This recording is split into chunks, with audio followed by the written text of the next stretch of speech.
যি সময়ত শাসকীয় বিজেপি দলৰ লগতে মুখ্যমন্ত্ৰী ডক্টৰ হিমন্ত বিশ্ব শৰ্মা নেতৃত্বাধীন চৰকাৰখনে লাভ জেহাদৰ কথা কৈ তথা লাভ জেহাদৰ বিৰোধিতা কৰি 70% হিন্দু ভোটাৰৰ মন মগজুতে এক সুকীয়া স্থান দখল কৰি আহিছে সেই সময়ত শাসকীয় দলৰে পলাশবাৰী সমষ্টিৰ এগৰাকী বিধায়কে কৰা মন্তব্যই এতিয়া ৰাজ্যত লগাইছে তুলপাৰ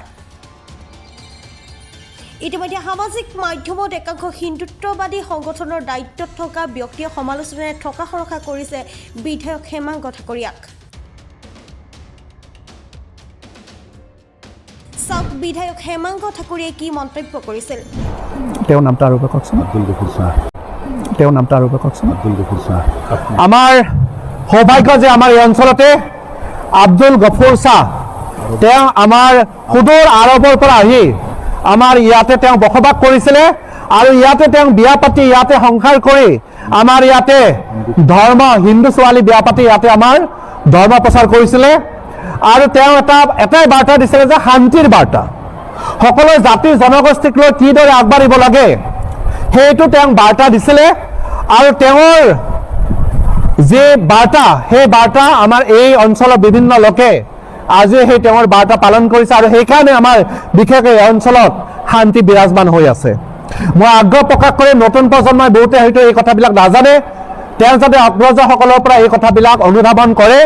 আৰু তেওঁৰ আদৰ্শ যি আদৰ্শ আছিলে সেই আদৰ্শ যাতে মনত লৈ নিজৰ জীৱন লগতে সামাজিক জীৱনত তেওঁলোকে যে আগবাঢ়ে তাৰে কামনা কৰিছোঁ ইফালে বিধায়ক হেমাংগ ঠাকুৰীয়াৰ এই মন্তব্যত উভতি ধৰিলে বিশ্ব হিন্দু মহাসংঘৰ ৰাষ্ট্ৰীয় সম্পাদিকা তথা উত্তৰ পূবৰ প্ৰভাৰী লিমা মহন্তই পলাশবাৰী সমষ্টিৰ বিধায়ক হেমাংগ ঠাকুৰীয়া ডাঙৰীয়ালৈ এটি বিশেষ প্ৰশ্ন কৰিব বিচাৰিছোঁ তেখেতৰ ঘৰৰ জীয়ৰী বোৱাৰী যদি লাভ জিহাদৰ বলি হয় তেতিয়াহ'লে কি তেখেতৰ মন্তব্য এনেকুৱা ধৰণৰে হ'ব নেকি তেখেতৰ প্ৰতিক্ৰিয়া কি হ'ব যিখিনি সময়ত কেন্দ্ৰীয় চৰকাৰে লাভ জিহাদৰ এগেইনষ্টত এখন কঠোৰ আইন প্ৰণয়ন কৰাৰ কথা চিন্তা কৰিছে প্ৰয়াস কৰিছে ঘোষণা কৰিছে সেইখিনি সময়ত আপুনি এনেকুৱা ধৰণৰ টুলুঙা মন্তব্য কৰিবলৈ ক'ত সাহস পালে যিখিনি সময়ত অসমৰ মুখ্যমন্ত্ৰী খুদ সংঘৰ নীতি আদৰ্শৰে প্ৰেৰিত হৈ অনুপ্ৰাণিত হৈ তেখেতে সনাতনীসকলক সুৰক্ষাৰ প্ৰতিশ্ৰুতি দিছে সেইখিনি সময়ত এটা তুচ্ছ মন্তব্য কৰি পেলাই আপুনি হিন্দু সমাজৰ মাজত বিৰূপ প্ৰতিক্ৰিয়া সৃষ্টি কৰিছে আপুনি কোনোবা এখন বিশেষ সভাত উপস্থিত থাকি আপুনি কৈছে যে কি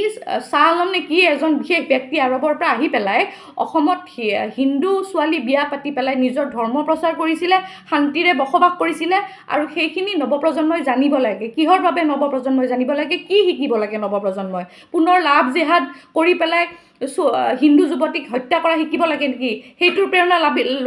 শিকিব লাগে নেকি এনেকুৱা ধৰণৰ ঘটনাৰ পৰা এনেকুৱা ধৰণৰ কাহিনীৰ পৰা আপুনি যে এনেকুৱা ধৰণৰ কথা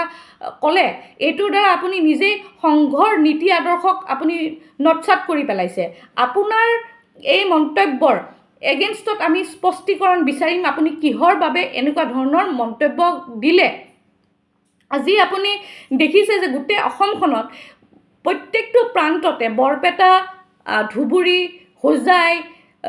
বঙাইগাঁও আদি জিলাত কেনেধৰণে লাভ জিহাদৰ বলি হৈ পেলাই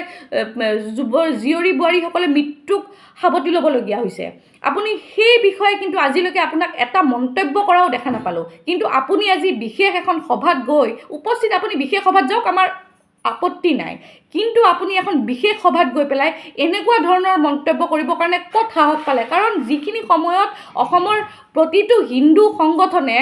লাভ জিহাদক নৎসাত কৰিবৰ কাৰণে বহুতো ত্যাগ স্বীকাৰ কৰিছে সেই ত্যাগক আপুনি ভেঙুচলি কৰাৰ ক'ত অধিকাৰ পালে সংঘৰ নীতি আদৰ্শৰে পৰিচালিত হোৱা এগৰাকী বিধায়কৰ বিৰুদ্ধে সততে জেহাদীৰ বিৰুদ্ধাচৰণ কৰি 70% হিন্দুৰ মনত এক সুকীয়া স্থান দখল কৰা বিজেপি দলৰ লগতে মুখ্যমন্ত্ৰী ডক্টৰ হিমন্ত বিশ্ব শৰ্মা ডাঙৰীয়াই এগৰাকী বিধায়কৰ বিৰুদ্ধে কি ব্যৱস্থা হাতত লৈ সেয়া হ'ব হিন্দুত্ববাদী সংগঠনৰ লগতে হিন্দু ভোটাৰৰ বাবে লক্ষণীয়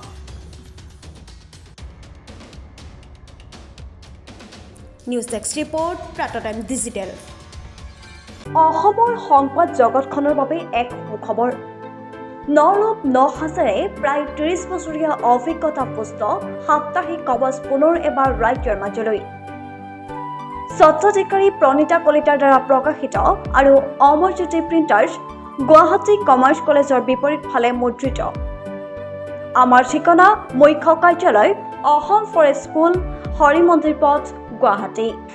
আৰু অস্থায়ী কাৰ্যালয় Kalita market Bijoynagar Kamrup Assam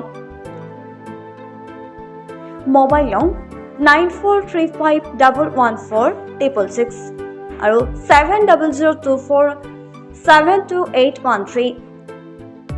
mail ID prabhatiahom@gmail.com